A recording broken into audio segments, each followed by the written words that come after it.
أعوذ بالله من الشيطان الرجيم. الحمد لله رب العالمين. رب اشرح لي صدري ويسر لي أمري واحلل عقدة من لساني يفقه قولي. ربي زدني علما ربي زدني علما ربي زدني علما. اللهم صل وسلم على نبينا محمد. আসসালামু আলাইকুম রহমতুল্লাহ। আজকে আমরা কোরআন মাজিদের খুব সুন্দর একটি সূরা নিয়ে আলোচনা করব, যে সূরাটির নাম হচ্ছে সূরা আশ-শামস।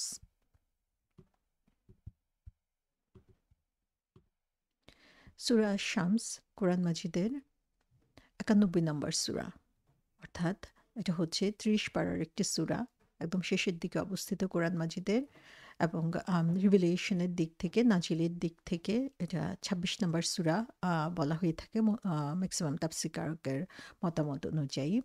এই সূরাটি হচ্ছে ১৫টি আয়াত দিয়ে গঠিত এবং এটি মাক্কি যুগের একটি সূরা। এই সূরার নামকরণ সূরা আশ-শামস। এর আরও কয়েকটি নাম আমরা দেখতে পাই, যেগুলো হচ্ছে প্রথম আয়াত থেকে নেওয়া, সূরা ওয়াশ-শামস, সূরা আশ-শামস ওয়া দুহাহা। সো যে কোনো নামেই আমরা বলি, এই প্রথম আয়াত থেকে এই সূরাটির পরিচয় পাওয়া যায়। এই সূরাটি কখন নাজিল হয়েছে? সো আমরা আগেই বলেছি, এটা হচ্ছে মাক্কি যুগের প্রথম দিকের সূরা। এটা সর্বসম্মতিক্রমে গৃহীত, এবং এই সূরার যে মেইন থিম বা মূল বক্তব্য, সেটা যদি আমরা দেখি তাহলে দেখব যে এই সূরাতে মূলত আল্লাহ সুবহানাহু ওয়া তাআলা শপথ করেছেন বেশ কিছু জিনিসের, ৩টা পেয়ারে ৬ ধরনের জিনিস, এবং ১১টা শপথ এখানে এসেছে। এবং এখানে আল্লাহ সুবহানাহু ওয়া তাআলার যেই ক্ষমতা বা তার যেই সৃষ্টির যে কন্ট্রাস্ট, সেটার উপরে আল্লাহ সুবহানাহু ওয়া তাআলা শপথ করেছেন। এবং এখানে আমরা দেখি যে প্রথম ৪টি আয়াতে আল্লাহ সুবহানাহু ওয়া তাআলা যে শপথগুলো করেছেন সেগুলো হচ্ছে সূর্যের সাথে রিলেটেড। ৫ এবং ৬ নম্বর আয়াতে যে শপথ করেছেন সেটা হচ্ছে আকাশ এবং পৃথিবীর সাথে। ৭ থেকে ১০ নম্বর আয়াতে রূহ ব্যাপারে শপথ করেছেন। ১১ থেকে ১৫ নম্বর আয়াতে আমরা দেখি পূর্ববর্তী জাতিদের মধ্য থেকে সামুদ জাতি সম্পর্কে আলোচনা করা হয়েছে। সো এখানে আমরা শপথগুলোর সাথে সাথে পর্যায়ক্রমে যে জিনিসটার উপরে ফোকাস করতে দেখি সেটা হচ্ছে মানুষের নাফস বা রুহের উপরে আলোচনা করা হয়েছে, এবং প্র্যাকটিক্যাল এক্সাম্পলের মাধ্যমে সামুদ্রিক ঘটনা সবার সামনে তুলে ধরা হয়েছে। শেষের যেই কয়েকটি আয়াত, সেখানে আমরা দেখি যে মানুষের যে সফলতা অথবা ব্যর্থতা, সেগুলো হচ্ছে ডিপেন্ড করে হচ্ছে একটা পরিশুদ্ধ অন্তরের উপরে, সেটার উপরে ফোকাস করা হয়েছে। তাহলে ৩টা মূল বিষয়ের উপরে এই সূরাতে ফোকাস করা হয়েছে। সেটা হচ্ছে যে আল্লাহ সুবহানাহু ওয়া তাআলার সুনির্দিষ্ট কিছু নিদর্শনের উপরে ফোকাস করে আল্লাহ সুবহানাহু ওয়া তাআলার যে নিয়ামত, সেগুলোর কথা স্মরণ করিয়ে দেওয়া হয়েছে। সেকেন্ড যে বিষয়টার উপর আলোচনা করা হয়েছে সেটা হচ্ছে অন্তরের পরিশুদ্ধতা, এবং থার্ড যে জিনিসটা সেটা হচ্ছে যে গুনাহ বা অন্যায় থেকে নিরুৎসাহিত করা। এই সূরার সাথে আমরা যদি পূর্ববর্তী সূরার সম্পর্ক যাচাই করতে যাই তাহলে দেখব যে এর আগের যে সূরাটা রয়েছে সেখানে আল্লাহ সুবহানাহু ওয়া তাআলা এই ২টা সূরাতেই মূলত আল্লাহ সুবহানাহু ওয়া তাআলা যে আলোচনা করেছেন সেখানে রাসূল সাল্লাল্লাহু আলাইহি ওয়াসাল্লামের ব্যাপারে ডিরেক্টলি কোনো কিছু নির্দেশ করা হয় নাই, এবং এখানে কোনো ধরনের আদেশ দেওয়া হয় নাই এই সূরাগুলোতে। এই সূরা বালাদ হচ্ছে ৯০ নম্বর সূরা, যেটা হচ্ছে সূরা আশ-শামসের আগে অবস্থিত। সো ২টা সূরারই আমরা দেখি যে আল্লাহ সুবহানাহু ওয়া তাআলা যে কনফ্লিক্ট, যারা হচ্ছে অবিশ্বাসী তাদের সাথে যে ধরনের কনফ্লিক্ট রয়েছে সেই জিনিসগুলো তুলে ধরেছেন এখানে। যে রাসূল সাল্লাল্লাহু আলাইহি ওয়াসাল্লাম যে নবুয়ত নিয়ে এসেছেন, যে কথাগুলো তিনি এখন বলছেন, সেগুলোর পরিপ্রেক্ষিতে। সো এখানে সূরা বালাদের যে সেন্ট্রাল আয়া বা মূল ফোকাস সেখানে বলা হয়েছে যে আল্লাহ সুবহানাহু ওয়া তাআলা মানুষকে গাইড করেছেন, পথ নির্দেশ করেছেন ২ টি পথের দিকে। ২ টাই হচ্ছে আমরা দেখি যে heading upwards and the conflict গুলো বলার পরে আল্লাহ সুবহানাহু ওয়া তাআলা সেই কনফ্লিক্ট গুলোর উপরে এখানে ফোকাস করতে বলেছেন।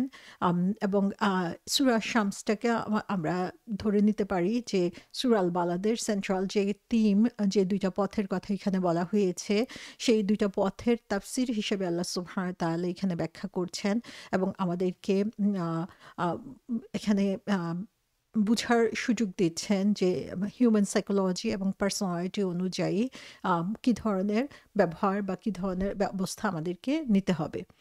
সূরা বালাদে আল্লাহ সুবহানাহু ওয়া তাআলা কিছু কনফ্লিক্টের কথা উল্লেখযোগ্যভাবে উল্লেখ করেছেন। সেখানে আমরা দেখি যে রাসূল সাল্লাল্লাহু আলাইহি সাল্লামের সাথে কুরাইশদের যে কনফ্লিক্ট, অর্থাৎ অবিশ্বাসী হিসাবে তারা রাসূল সাল্লাল্লাহু আলাইহি সাল্লামের সাথে যে ব্যবহার করেছে সেটার কথা এখানে মূলত চলে এসেছে। সো আমরা ৪টা কনফ্লিক্টের কথা মূলত এখানে দেখতে পাই। সেটা হচ্ছে ১ম কনফ্লিক্টটা হচ্ছে অবিশ্বাসী কাফিরদের সাথে আল্লাহর যে মেসেঞ্জার বা রাসূল রয়েছে তাদের, এবং এই কনফ্লিক্ট ইনিশিয়ালি স্টার্টেড হচ্ছে অবিশ্বাসীদেরকে বা কাফিরদের দ্বারা। এবং এখানে আমরা দেখি যে সূরা বালাদের ২ নম্বর আয়াতে আল্লাহ বলছেন যে, হে মুহাম্মদ, তুমি এই সিটিতে পারমিসিবল, তোমার এই সিটিটা তোমার জন্য হালাল করে দেওয়া হয়েছে। সো ওয়া আনতা হিল্লুম বিহাযাল বালাদ। সো আল্লাহ সুবহানাহু ওয়া তাআলা রাসূল সাল্লাল্লাহু আলাইহি ওয়াসাল্লামের জন্য এই সিটি মক্কাকে হালাল করে দিয়েছেন বলা হয়েছে। সো এই যে কাফের বা কুরাইশরা তোমাকে এখান থেকে বের করে দেওয়ার চিন্তাভাবনা করছে, এটা একেবারেই অনুচিত। এটা আল্লাহ সুবহানাহু ওয়া তাআলা বলছেন। সো এটা একদম ১ম দিকের সূরা, যখন আসলে তখনও মাইগ্রেশনের কথা আসে নাই। কিন্তু আল্লাহ সুবহানাহু ওয়া তাআলা এখানে রাসূল সাল্লাল্লাহু আলাইহি ওয়াসাল্লামকে হিন্টস দিচ্ছেন যে সুন একটা টাইম অ্যাপ্রোচ করবে, একটা টাইম আসবে যখন তারা হচ্ছে তোমাকে অ্যাটাক করবে বা ক্ষতি করবে, এবং যখন তোমাকে হচ্ছে আম আ এই শহরকে ত্যাগ করতে হবে যদিও এই শহর তোমার জন্য হালাল। আরেকটা ব্যাখ্যা বলা হয়েছে যে রাসূল সাল্লাল্লাহু আলাইহি ইসলামকে একটা পারমিশন দেওয়া হচ্ছে যে ইভেন মক্কাতে হলেও তুমি তাদের সাথে ফাইট ব্যাক করবা, এবং যেটা আমরা দেখি মক্কা বিজয়ের সময় ঘটেছে। সেকেন্ড কনফ্লিক্ট যেটা আমরা দেখতে পাই সূরা বালাদের মধ্যে, সেটা হচ্ছে ডে টু ডে লাইফের যে লিভিং, সেখানে মানুষ যে স্ট্রাগলগুলো করে।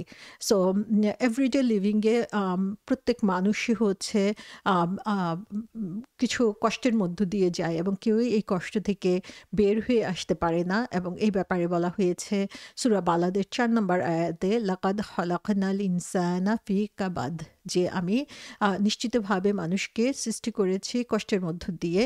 সো অর্থাৎ আমাদের যে ডেইলি স্ট্রাগলগুলো, সেই স্ট্রাগলসগুলো আমাদেরকে পার হয়ে যেতে হবে এবং সেটা সবার জন্যই অবধারিত।